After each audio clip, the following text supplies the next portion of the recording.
Happy Anniversary! Opo, sa gabing ito ay isi-celebrate natin ang first anniversary ng Idol sa Kusina. Kaya happy anniversary sa amin at happy anniversary din sa lahat ng sumusubaybay sa amin dito sa Idol sa Kusina sa loob ng mahigit 1 taon na.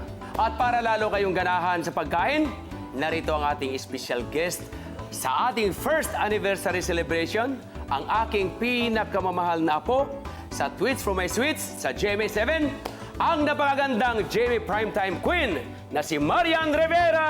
Ay, ganun talaga. Ayan, hello, finally! Nandito na ako.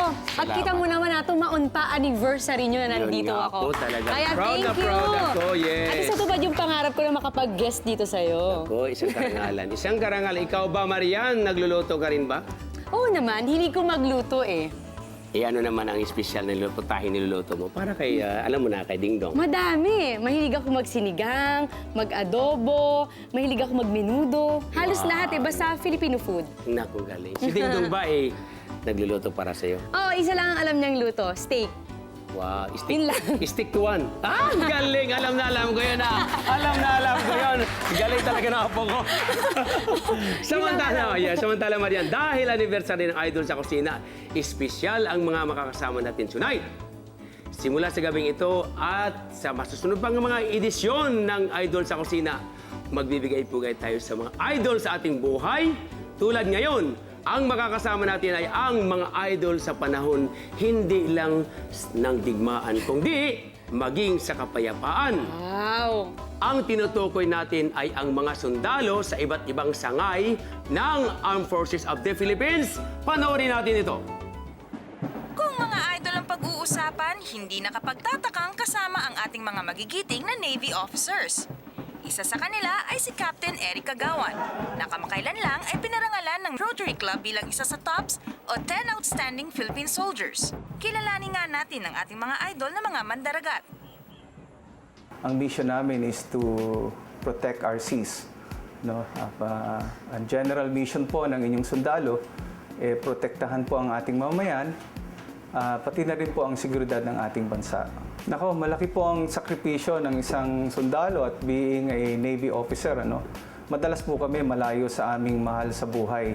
Sa pagsusumikap po ng ating mga Fleet Marine Forces doon, yung mga tao natin sa barko at ang ating mga marino, marami po tayong nagawa doon para panatiliin ang katahimikan at kapayapaan. Marami po kaming napuntahan na lugar at nakapagbigay ng serbisyo publiko in terms of medical, dental, and other civic action programs. Ang Philippine Navy po at ang Armed Forces of the Philippines ay patuloy po na maglilingkod sa ating bayan. Mga kapuso, palakpakan natin ang ating idol!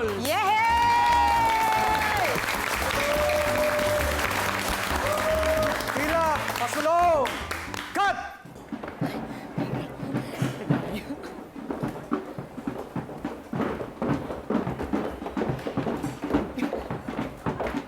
Tila! Go! Let us say our grace. Bless us, our Lord, these thy gifts which are about to receive from thy bounty, through Christ our Lord. Amen. Ready on the left? Ready! Ready on the right? Ready! Budol fight! Budol fight? Isasali na ako dito. Hindi. Tika. Huwag ka sumali dyan. At kanila lang yan. Dito tayo, magluluto tayo. Kakain ako. Di, mamaya na. Gusto ko yung fish eh. Mamaya na. Sige. Mayroon tayong gagawin dito. Hindi tayo sumali dyan. Ikaw talaga, pag nakita ng pagkain, nakala mo, sunggakon mo agad eh. Dito ka lang.